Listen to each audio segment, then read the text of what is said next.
Yeah, of course, it's very disturbing to see, and what we ultimately need to see is a sustainable peace in Gaza, in Israel. That, of course, begins with Hamas releasing the rest of the hostages that were taken last October.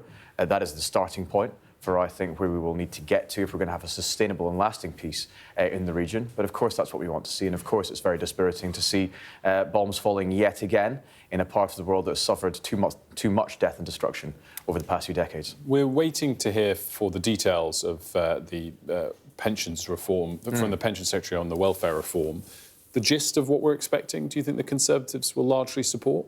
Well, look, I think that if what we hear today is a clear plan to reduce the benefits bill, to get more people into work and to deliver for this country, there will be more agreement from the Conservative benches than they seem to have on the Labour benches. But we don't know the detail of that plan. We will have to wait and see what the government announces later today. It does seem like the Prime Minister has bottled it somewhat and is walking back from the more significant announcements that were being trailed last week. As I said, we'll have to wait and see what the announcements are. We do want to see reform of the welfare system. We went into the last election with a manifesto commitment to reduce the welfare bill by £12 billion, to get more working age people back into the workplace. That's good for them, their families, their communities, and indeed the wider country. And if that is what we hear today, then that's good. But as I said, the Prime Minister did seem to be walking back from that last week, and we'll need to wait to hear the rest of the detail later today. Obviously, your leader, Kemi Badenoch, gave a big speech yesterday. You're launching this new policy renewal programme. Yeah.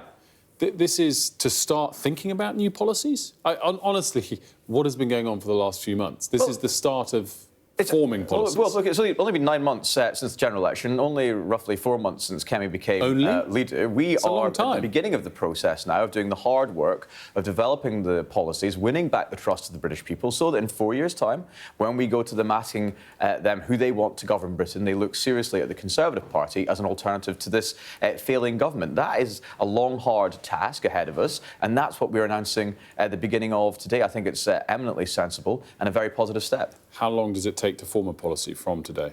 Well, look, I'm not going to get drawn into setting any arbitrary dates or any targets. We are going to work so that we get it right. That's what's important, that we get the policies right, the policies that the British people deserve, the policies that this country needs. That's what it's incumbent on us as the official party of opposition and a prospective party of government to do. Months? Years? Look, I'm not going to get drawn into setting a date at the end when this process might end.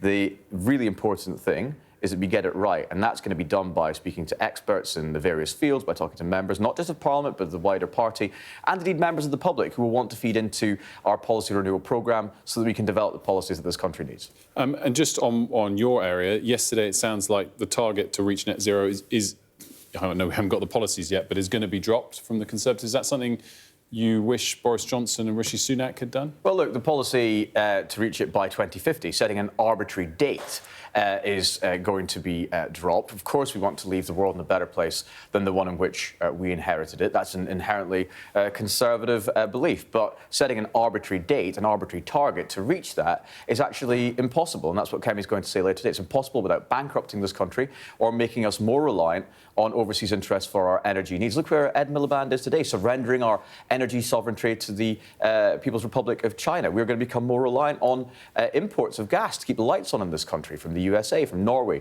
from Qatar, when we could be getting more of that from underneath our own seas here in the United Kingdom. So we want to, of course, clean up the environment. We want to decarbonise, but we want to do that in a way that does not cost the British people, nor indeed surrenders our energy sovereignty. And that's what Kemi is going to be saying in more detail later today. Andrew Bowie, thanks for joining us. Good to see you. Thank you very much.